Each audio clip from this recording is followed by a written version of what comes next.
Merci de rester fidèle à l'ORTM. Il est 13h à Koutiala, même heure à Tomia, dans la région de Sang.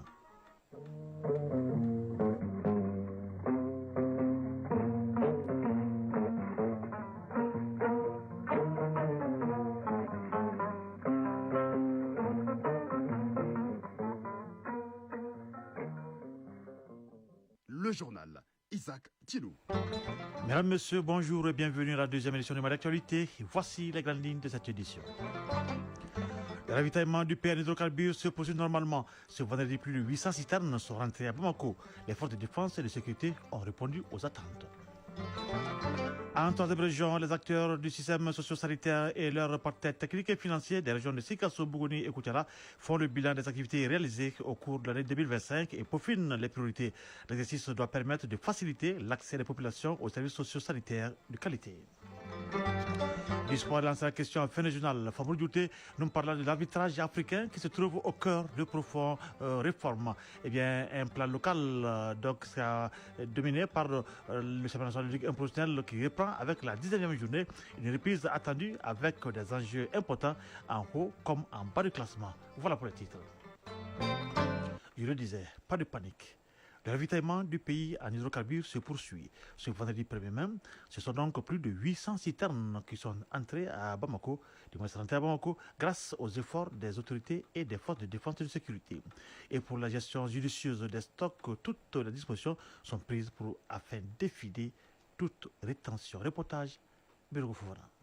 Le Mali est debout plus que jamais grâce au dévouement des autorités du pays. En ce qui concerne les produits pétroliers, le ravitaillement continue pour la satisfaction des besoins de la population. Le pays dispose de suffisamment de stocks avec l'arrivée de plus de 800 camions-citernes dans la capitale. Colonel-major Sira Malé, chef du bureau des produits pétroliers. Nous venons de réceptionner en ce jour vendredi 1er mai 2026 plus de 800 citernes et tout produit confondu, notamment du fioul, le jet à A1, le gasoil, le supercarburant ainsi que du gaz butane, illustrant ainsi l'engagement constant des plus hautes autorités du pays à poursuivre avec détermination l'approvisionnement correct du Mali en produits pétroliers. C'est le lieu de saluer le courage et la détermination de nos forces armées et de sécurité pour le convoiement de toutes ces citernes jusqu'au bureau des produits pétroliers. Saluer la résilience de la population. Le bureau des produits pétroliers travaille H24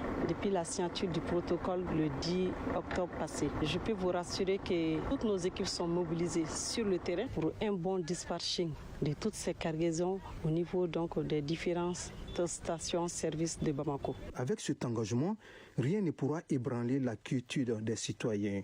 La population malienne, bien imprégnée de l'enjeu de cette crise, se tient debout aux côtés des autorités pour la réussite des différentes actions entreprises. Je suis très fier de nos autorités. Ils ont tout fait pour nous et nous les accompagnons. Nous prions pour le repos éternel de tous ceux qui sont tombés. On ne peut que se réjouir d'être satisfait. On est heureux d'être malien, on est fier d'être malien. Je suis très content, très heureux que mon pays soit approvisionné et que nous puissions vaguer tranquillement à nos préoccupations, à nos occupations. On ne doit pas trop écouter ce que disent certaines personnes. Je constate que notre armée s'y met pour quand même que le pays soit bien ravitaillé. C'est un ouf de soulagement pour la population, d'autant plus qu'on avait peur quand même de cette pénurie de carburant. Mais on constate qu'avec le temps, l'État est en train de fournir un grand effort pour quand même soulager la population concernant cette pénurie. Pour une gestion rationnelle des stocks de carburant au profit de la population, toute la chaîne de distribution a été activée selon les recommandations des autorités de la transition. Radio Mali à Koutiala et environ 94.5 MHz en FM. Le grand marché de Koutiala a pris feu dans la nuit du 29 au 30 avril 2026. Le directeur de cabinet du gouverneur, accompagné d'une forte délégation, est allé faire le constat. Pas de pertes en vie humaine, mais plusieurs dégâts matériels ont été enregistrés. Reportage de Primakone Amadou Dourou. Les autorités régionales accompagnées du président et de tous les membres consulaires de la Chambre de commerce de la région se sont rendus sur les lieux. Des dégâts énormes sont perceptibles, mais pas de pertes en vie humaine. Namran Touré, directeur de cabinet du gouverneur de la région de Koutiala. Sentiment de remords. Le constat est catastrophique. On n'arrive pas encore à dénombrer le nombre de magasins qui ont été dévastés par les flammes. Vraiment, c'est écœurant de voir des situations comme ça. Pendant la crise, c'est à cœur serré qu'on est là aujourd'hui pour compatir à la douleur de ceux qui ont été victimes de cette catastrophe. Pour le moment, les causes de l'incendie ne sont pas connues. Le feu est maîtrisé grâce au professionnalisme des sapeurs-pompiers. Des investigations peuvent et doivent être menées pour situer les responsabilités. Maro Fofana, président de la Chambre régionale de commerce de Koutiala. Je ne saurais estimer l'argent perdu à cause de cet incendie. Au regard des dégâts, ce sont des milliards qui se sont envolés. Nous allons tout recenser et rendre compte aux autorités que Dieu intervienne en matière de compensation. Namran Touré, directeur de cabinet du gouverneur de la région de Koutiala. Il faut qu'on cherche les sources de l'incendie. Donc, en cela, chacun peut se faire une idée, mais c'est seuls les résultats de l'enquête qui sera ouverte dès aujourd'hui par les spécialistes qui vont nous déterminer les causes réelles de l'incendie. Pour la circonstance, le directeur de cabinet du gouverneur a présidé une réunion du comité régional de gestion des crises et catastrophes élargie aux responsables ainsi qu'aux membres consulaires de la Chambre de commerce de Koutiala. Ce cadre d'échange devra contribuer à une bonne gestion de la situation. Koutiala, Brahima Kone, Amadou Dolo et Assit Amberté pour l'ORTM. Éclaté hors de nos frontières, à RD Congo, l'ancien président de la République démocratique du Congo, Joseph Kabila, a condamné vendredi la décision américaine de le sanctionner pour avoir prétendument aidé les rebelles du M23 soutenus par le Rwanda. Le gouvernement de Kinshasa avait déclaré plus tôt vendredi qu'il saluait ces sanctions comme une étape importante dans la lutte contre l'impunité. Les États-Unis ont inscrit Kabila sur leur liste noire jeudi, l'accusant d'apporter un soutien financier et politique à des groupes qui sont les principaux vecteurs de violence et d'instabilité dans les régions du Grand Lac en Afrique centrale. Au Kenya, Nairobi, les fortes pluies qui se sont donc abattues toute la nuit ont provoqué des inondations dans de nombreuses zones basses. L'évacuation des eaux s'effectue lentement, et ce qui exerce une pression considérable sur les cours d'eau de la ville et les canaux de drainage existants. Les usagers sont confrontés donc à des perturbations persistantes dans la circulation, en particulier aux heures de pointe, car l'eau de crue stagne sur certains tronçons des grands axes routiers et dans les zones résidentielles. En Zambie, les États-Unis donc ont critiqué la Zambie pour avoir refusé de s'engager dans un nouvel accord d'aide sanitaire portant sur plus d'$1 milliard de financement américain, affirmant que les tentatives répétées de Washington avaient été ignorées que la date limite du 30 avril était passée sans qu'un accord ait été conclu. L'ambassadeur américain sortant, Michael Gonzalez, a déclaré que l'incapacité à finaliser le protocole d'accord avait conduit à ce que le financement se poursuive de manière ponctuelle, sans plan de remise en œuvre cohérent pour les programmes couvrant le VIH-Sida, le paludisme, la santé maternelle et infantile et la préparation aux maladies. Retour à l'actualité nationale. À Bamako, les scouts et guides du Mali viennent d'être formés sur les techniques de médiation. La session de formation vise donc à renforcer le rôle de la jeunesse dans la promotion du dialogue, de paix et de la cohésion sociale au sein de la société malienne. Compte rendu, Aliou Abdoulaye Touré. Le scoutisme est un mouvement éducatif fondé sur le volontariat. Il a pour objectif de former des jeunes à devenir des citoyens responsables, engagés au service de leur communauté et de leur pays. La session de formation organisée à l'endroit des scouts et guides du Mali sur les techniques de la médiation a pour objectif de doter les participants de compétences pratiques en médiation afin de mieux gérer les situations de tension dans leurs milieux respectifs, qu'ils soient scolaires, communautaires ou associatifs. Suleiman Kone est formateur. Aujourd'hui, les thématiques qui seront expliquées, c'est essentiellement les techniques d'une médiation. Voilà, comment faire étape par étape une médiation et leur montrer que la médiation est un puissant outil qui peut permettre de dénouer assez de conflits et de promouvoir la paix. Assetou Diop est coordinatrice du mouvement des scouts du Mali. Nous, en tant que scouts, nous sommes des messagers de la paix. Nous voulons promouvoir la paix, la diversité entre nous, scouts. Cette session de formation sur les techniques de médiation marque l'engagement des scouts et guides du Mali à devenir de véritables acteurs de paix au service du dialogue et de l'unité nationale. Voilà, en troisième région, les acteurs du système socio-sanitaire et leurs partenaires techniques et financiers des régions de Sikasso, Bougouni et Koutiala font le bilan des activités réalisées au cours de l'année 2025 et affirment donc les priorités. C'est là à travers donc la session du CROSET 2026, Comité régional d'orientation, de coordination et d'élaboration du PRODES. L'exercice doit permettre de faciliter l'accès des populations aux services socio-sanitaires de qualité, à la responsabilité des acteurs et au renforcement de la solidarité et à la protection sociale. Compte rendu, Moussokoro Sélémé et Alice Anogo. Au cours de ces assises de 2026 du CROSEP, les acteurs socio-sanitaires des régions de Bougouni, Sikasso et Koutiala et leurs partenaires doivent faire le point des actions menées, mais aussi tracer les grandes orientations pour un système de santé socio-sanitaire plus performant, inclusif et résilient au service des populations.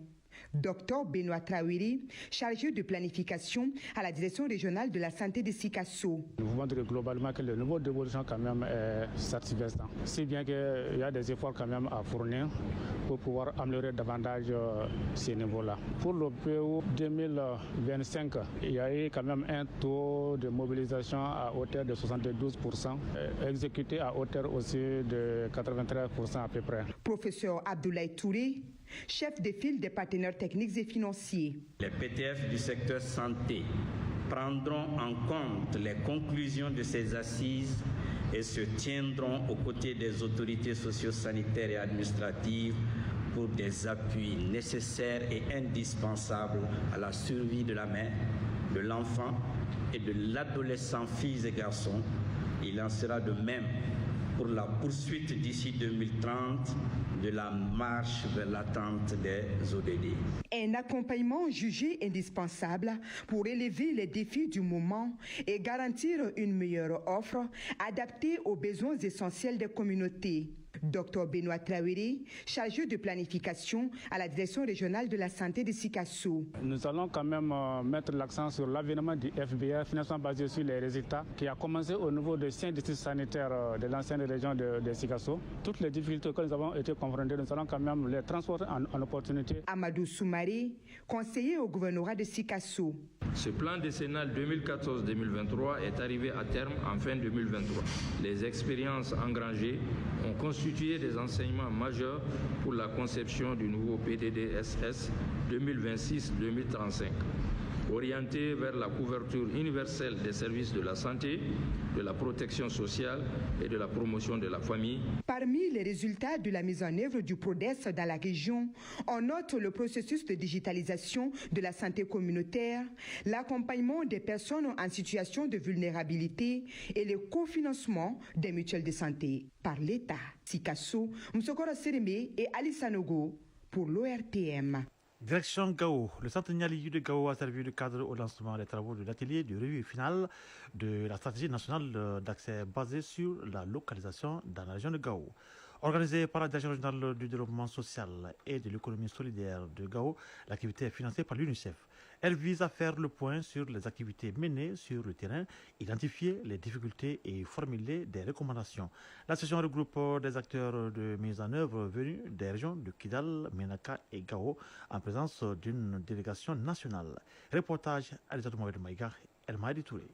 Cet atelier de restitution intervient après 2 jours de travaux techniques qui ont réuni les parties prenantes de la mise en œuvre du projet Stratégie d'accès basée sur la localisation. L'initiative est portée par la Direction régionale du développement social et de l'économie solidaire de Gao avec le financement de l'UNICEF. Bakary Bengali, point focal localisation à la Direction nationale du développement social, Bamako. Cette stratégie a été expérimentée à Kidal. Donc après un an de mise en œuvre, nous sommes en train d'évaluer cette mise en œuvre. Patricia Vayi Kalanga, chef des bureaux des zones UNICEF Gabon. La stratégie vise à investir durablement dans les capacités, les réseaux et les leaderships des acteurs locaux afin de créer, maintenir et élargir l'accès, y compris là où la présence physique des acteurs humanitaires est limitée ou impossible. Durant cette session, les participants ont eu droit à une présentation des données collectées du projet, mais aussi sur la stratégie mise en place par la région de Kidal. Al-Hader Bellameiga, conseiller aux affaires économiques et financières du gouverneur de la région de Gao. Il me plaît de remercier d'abord le gouvernement de la République du Mali et l'ensemble des partenaires techniques et financiers à la tête desquels l'UNICEF pour les efforts déployés pour le bien-être de nos communautés. Ensuite, les acteurs de la mise en œuvre qui œuvrent dans des conditions difficiles. Identifier des stratégies pour faciliter le transfert de fonds aux collectivités et communautés et faire les plaidoyers pour la mobilisation des financements, ce sont entre autres les recommandations qui ont sanctionné les travaux de l'atelier de revue finale de la stratégie d'accès basée sur la localisation dans la région de Gao. Gao, Hadizatou Mohamed Meiga, Al-Mahdi Touré pour l'ORTM.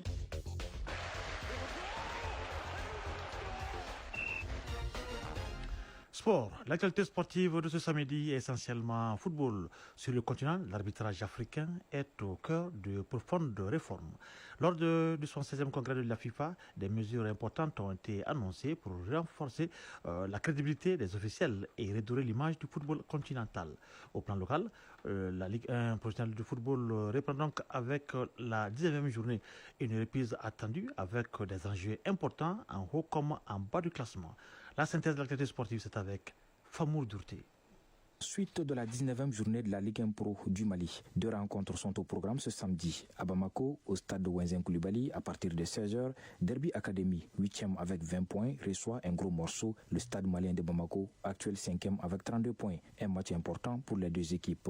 Derby Academy veut se rapprocher du haut du tableau, tandis que le stade malien de Bamako vise une place sur le podium. Dans le même temps, au stade Mamadou Konaté, la seconde rencontre du samedi met aux prises Afrique Football Elite AFE, 11e avec 19 points et FC Malikroa, lanterne rouge du championnat avec 12 points. Là encore, l'enjeu est crucial. Surtout pour Malikroa qui cherche à sortir de la dernière place. Le Djoluba AC, leader du championnat, devait jouer également ce samedi contre l'US Bougouni au stade Mamadou Konaté, mais la rencontre est reportée pour raisons logistiques selon un télégramme de la FEMAFOOT. La 19e journée prend fin demain dimanche 3 mai 2026 avec 3 affiches, à savoir AESCO, USFAS, FC Diarabinga FC et US Bougouba 11 créateurs. L'AS Real de Bamako et l'AS Bakarijan de Baraouli se sont neutralisés un but partout lors du match inaugural de cette journée. Une 19e journée qui pourrait faire évoluer le classement aussi bien dans la course au titre que dans la lutte pour le maintien.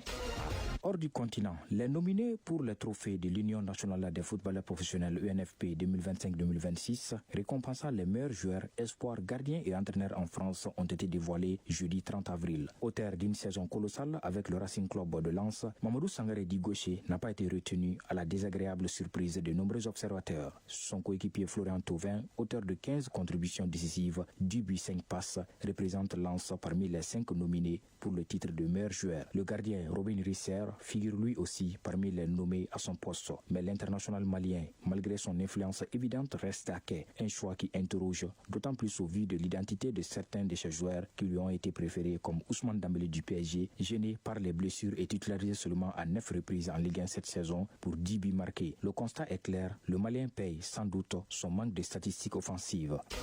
Lors du 76e congrès de la FIFA, des mesures importantes ont été annoncées pour renforcer la crédibilité des arbitres africains et redorer l'image du football continental. Ces décisions font suite à une série de polémiques, notamment après des décisions arbitrales très contestées lors de la finale de la CAN Maroc 2025. Face à ces incidents jugés inacceptables, la Confédération africaine de football, CAF, a décidé d'engager une refonte de ses statuts et de ses règlements. Parmi les principales innovations, la CAF prévoit désormais l'intégration de juges et d'avocats africains expérimentés au sein du jury disciplinaire et de la commission d'appel. Ces responsables seront désignés par le comité exécutif et validés adoptée par l'Assemblée générale ordinaire. En parallèle, un accent particulier sera mis sur la formation continue. Arbitres, opérateurs de l'assistance vidéo à l'arbitrage et commissaires de match bénéficieront de programmes renforcés en collaboration avec la FIFA afin d'atteindre les standards internationaux les plus élevés. Objectif affiché, restaurer la confiance et retrouver le niveau de performance salué lors de la CAN Côte d'Ivoire 2023 où les prestations arbitrales avaient été unanimement reconnues. L'association en football pour dire que le sélectionneur des cadets, Demba Modou Traoré, a dévoilé ce samedi la liste des joueurs retenus pour la CAN des moins de 17 ans prévue au Maroc du 13 mai au 2 juin 2026. Le sélectionneur a fait confiance à 25 joueurs, dont 3 gardiens, 7 défenseurs, 7 milieux et 8 attaquants. Nous y reviendrons largement dans nos prochaines éditions. Voilà, sur cette note sportive, prend fin ce journal pendant que les 13 heures passées de 20 minutes à Nonsombougou dans le secteur de Kouloukani et à Bodogo dans le secteur de Yamfoulila. Un journal qui a été présenté par Isaac Tchenou avec la commission technique de Alimata Ouattara, mise en ligne Badji Touré. Merci à Cyril Traoré pour la suite de cette édition. Le prochain rendez-vous avec l'actualité sur nos antennes, c'est pour 19h30. D'ici là, le programme se poursuit. Tout à l'heure, le journal international avec Mohamed Sangaré. Pour ma part, je vous souhaite de passer un excellent moment en compagnie de Radio Mali. Au revoir.